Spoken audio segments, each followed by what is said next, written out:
Hey YouTube, it's Cape Kuda. This is that worn winch that I got out of a junkyard. I'm gonna rebuild it, but I brought it over to my trailer, kind of see how it would sit up.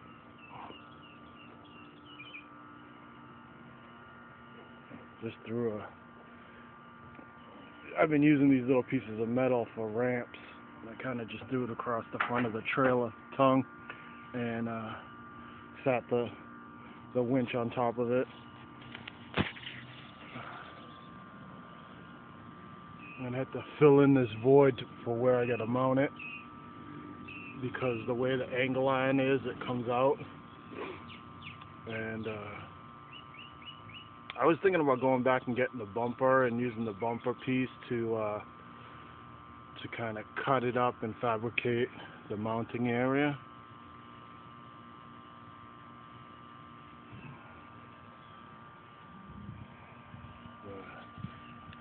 This is kind of just a mock-up or whatever like that. I just had it on there just to kind of daydream about what the finished thing would be like.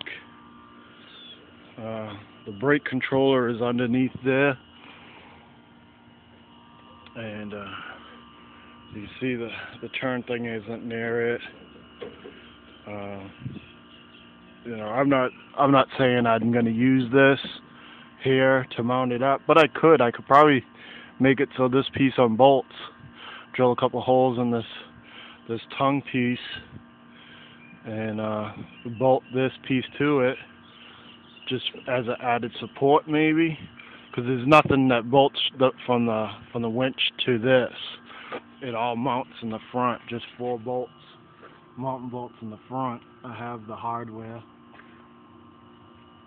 So I need some kind of plate. It's at a little angle, but you could see I would have this much void before this plate down here.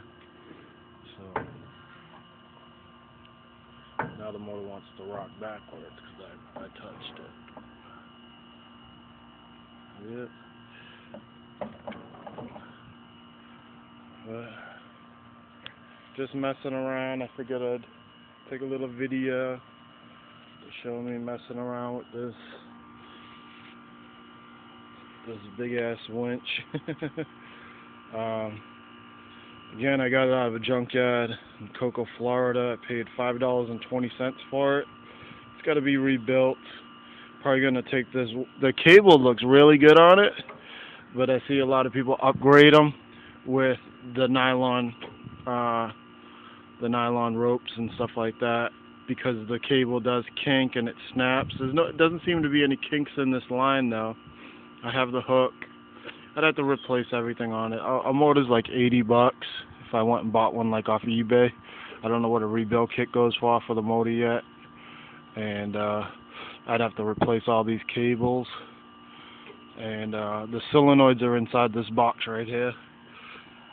And I seen like a remote start that you can get, keychain remote start, to go forward and backwards with, and it was cheap. It was like $15 or something like that to have a remote start on your keychain.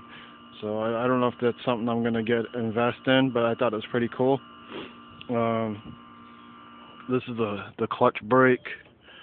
This is the engager for the clutch and stuff like that. They changed this round style out for a pull style where you hook your 2 fingers on and pull it out.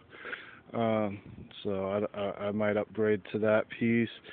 And they drill this out, tap and thread it, and put a washer on it, because I guess this sometimes blows off. I guess the snap ring snaps off or something like that, and this could blow off and you lose all your bearings and stuff like that.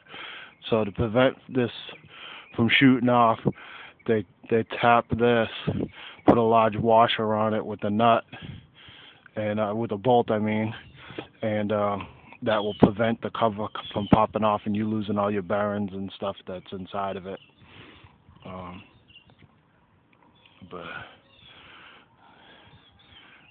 it's pretty solid. I haven't got into it yet. I figured, probably you know, look around. I haven't found the rebuild. I went on Craigslist. I mean, eBay. That's right. I did find some of the kits to rebuild it. I just don't remember off the top of my head what it was, but even at $200-300 to rebuild it, it's still worth it because they're selling them on eBay. Used ones for around $700 and up, and I've seen them as high as $2,600 for the same model.